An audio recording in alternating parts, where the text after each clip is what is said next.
Right. So now,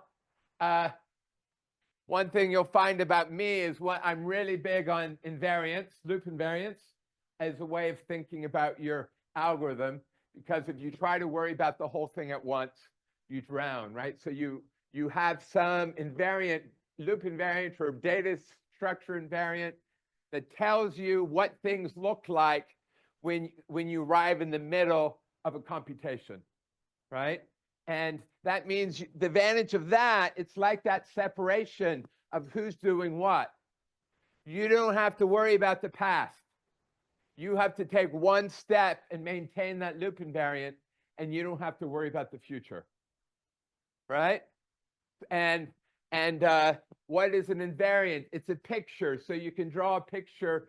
I would say, for me, for each of the algorithms, the best thing, if you want to learn the algorithm and you want to know it for the next 30 years, 50 years, you kind of learn the loop invariant, right? Because once you have that picture, you know, how to maintain it isn't so hard, right? So our goal is, we're told what's true when we start the algorithm, what we need to be true when we finish the algorithm.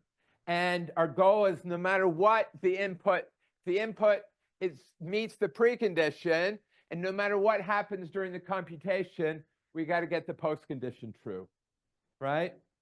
So what are these steps you should know, because you know it's part of my religion, right? The first thing is, I know that the loop invariant, the precondition is true. I do a little bit of code. I get the loop invariant to be true as quick from the precondition and a little bit of code at the beginning. I get the loop invariant true as easy as possible, right? And what's my favorite number? 0 is a good number, right?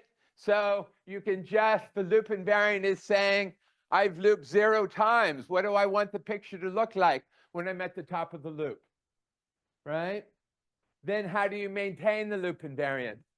You're at the top of the loop invariant's true. You haven't exited, right? The exit condition's not true. You do a little code in your loop, you come around, and then your loop invariant's true again, right? That makes sure that you maintain this loop invariant as you go along. And then at some point, if you, progress, how do you need to make sure that you also make a little progress so that at some point you exit, right? So you have a measure of progress, which says every iteration, that measure of progress goes up by at least 1 or goes down by at least 1, right? Depending on which direction you're headed. So then when you drop out of the loop, what do you know?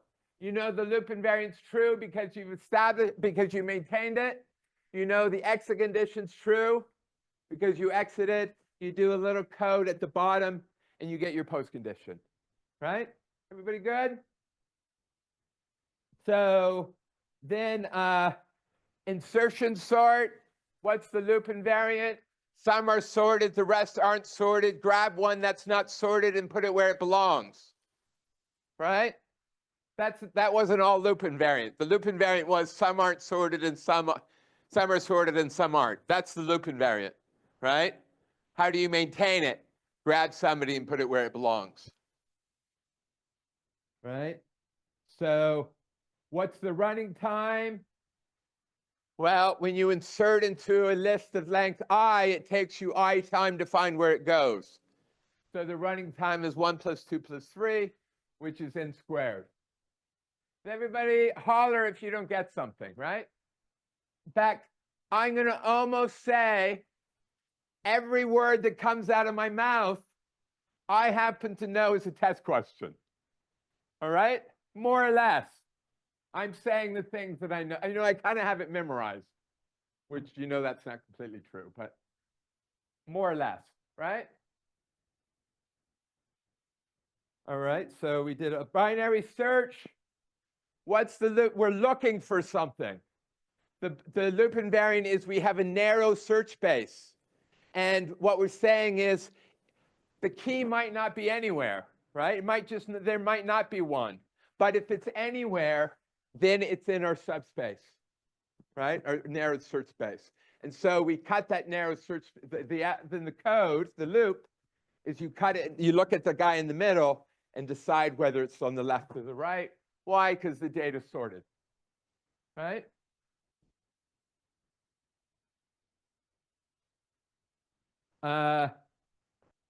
Stacks are, if you think about recursion, what do we call them? We call them stack frames, right?